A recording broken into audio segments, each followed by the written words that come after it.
আওয়ামী লীগ সরকার পতনের পেছনে সাংবাদিক ইলিয়াস, পিনাকি ভট্টাচার্য, কনক সারোয়ার তাদের যথেষ্ট ভূমিকা রয়েছে। 5ই আগস্টের পর বৈষম্য বিরোধী ছাত্রদের পেছনে সাংবাদিক ইলিয়াস, পিনাকি ভট্টাচার্য এরা কিন্তু শক্ত একটা অবস্থান নিয়েছিল। বিভিন্ন সময় বিভিন্ন কাজে দিক নির্দেশনা দিয়ে থাকতো অনলাইনে। কিন্তু ছাত্ররা একটা নতুন রাজনৈতিক দল আত্মপ্রকাশ করার পর সাংবাদিক ইলিয়াস কিন্তু ক্ষুব্ধ। কারণ এই রাজনৈতিক দল আত্মপ্রকাশের দিন আবু সাঈদের পরিবারকে আমন্ত্রণ জানানো হয়নি। সাংবাদিক ইলিয়াসের বক্তব্য হচ্ছে, তোমরা 2 দিন হয়েছে ক্ষমতায় আসছো, উপদেষ্টা হইছ, এখনই তোমরা আবু সাঈদের পরিবারকে ভুলে গেছো, দাওয়াত দিতে তোমাদের মনে থাকে না কেন? তাহলে তোমরা যদি ক্ষমতায় যাও, পরবর্তী সময়ে তোমরা কি করবা? 2 দিনের কথাই যদি মনে না থাকে, তাহলে ক্ষমতায় বসার পর 5 বছরের জন্য তখন তো তোমরা সবকিছুই ভুলে যাইবা।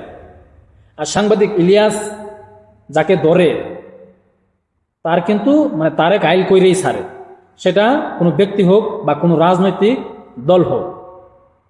তিনি যখন কথা বলে অবশ্যই তথ্যপত্র নিয়ে কথা বলে। আর এই ক্ষুব্ধতার কারণে তিনি একটা বক্তব্য দিচ্ছে। তিনি বলছেন যে আগে মাথা অনেক গরম করে ফেলতাম, এখন এক পোস্ট করতে গেলে 3 বার চিন্তা করি, অনেক কিছু বলতে ইচ্ছে করছে, বললাম না। এই যে আবু সাঈদের পরিবারকে দাওয়াত দেওয়া হয় নাই, তোমরা চুষাচুষি নিয়ে ব্যস্ত আছো, তাদের কথা এখনই ভুলে গেছো, এই বিষয় নিয়ে অনেক কিছু বলার ইচ্ছা করছে, কিন্তু সে বলে নাই। বললে কি লাভ হবে? আমাদের দেশের রাজনৈতিক নেতাদের পরিস্থিতি এমনই যে এই ক্ষমতায় আসে সেই হয়ে যায় রাবণ। সময় এলে প্রথম আলো আর আসিফ নজরুলের ড্যাশ তুষার হিসাব বুঝিয়ে দেওয়া হবে। আসিফ নজরুল ক্ষমতায় আসার আগে যে সব বক্তব্য দিছে, ওই করবে সেই করবে, কিন্তু ক্ষমতায় আসার পর তার কোনো কিছুই দেখা যায় না। দেখা গেছে তার শরীর স্বাস্থ্যের উন্নতি দেখা গেছে মাশাআল্লাহ, কিন্তু সংস্কার কোনো কাজই হয় নাই। শহীদদেরকে কোনো সংস্কার করে নাই। আজকে রাস্তায় রাস্তায় ঘুরতেছে শহীদরা, কোনো চিকিৎসা পাচ্ছে না। যারা নিহত হয়েছে তাদের পরিবার রাস্তায় নামছে, ভিক্ষা করতেছে, বাবা রিক্সা চালাচ্ছে, কোনো আর্থিক সহায়তা নাই। তো এই যে শহীদদের পরিবারকে কোনো সংস্কার করা হয় নাই, যারা হাত পা হারায় পঙ্গু হয়েছে তাদেরকে কোনো সংস্কার করা হয় নাই, তাহলে আমাদের দেশের নেতাদের কি অবস্থা এবং তারা ক্ষমতায় গেলে কি করে সেটাই কিন্তু তিনি বুঝিয়েছেন। আর এই কারণে তিনি বলতেছেন যে অনেক কিছু বলতে ইচ্ছে করে কিন্তু বললাম না। কারণ কি?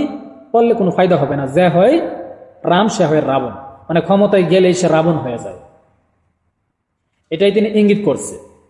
কারণ 2 দিন হয়েছে আবু সাঈদের কথা তোমরা ভুলে গেছো, শহীদদের কথা তোমরা ভুলে গেছো, এবং রাস্তায় রাস্তায় যারা ঘুরতেছে হাত পা হারায় পঙ্গু হইয়া, তাদের কোনো চিকিৎসার ব্যবস্থা নাই। প্রথম আলো এবং ডেইলি স্টার তাদেরকে নিয়ে বিভিন্ন মন্তব্য করছে সাংবাদিক ইলিয়াস, পিনাকি ভট্টাচার্য। কিন্তু এই আসিফ নজরুল প্রথম আলো নিয়ে প্রথম আলোর অনুষ্ঠানে গিয়া অনুষ্ঠান করতেছে, তো অবশ্যই তাদের মনে কিছুটা হইলেও ক্ষুব্ধ থাকবেই, এটা স্বাভাবিক। বিভিন্ন সময় বিভিন্ন কার্যক্রমের জন্য সাংবাদিক ইলিয়াস, পিনাকি ভট্টাচার্য এরা কিন্তু অনলাইনে দিক নির্দেশনা দিয়ে থাকে। তেমনি প্রথম আলো, ডেইলি স্টার সম্পর্কেও অনেক দিক নির্দেশনা দিয়েছে, কিন্তু তারপরেও কোনো সংশোধন আসে নাই। আর এসব কারণে সাংবাদিক ইলিয়াস এই বর্তমান অন্তর্বর্তী সরকারের প্রতি ক্ষুব্ধ হয়ে গেছে। আর এই ছাত্রদের প্রতিও ক্ষুব্ধ।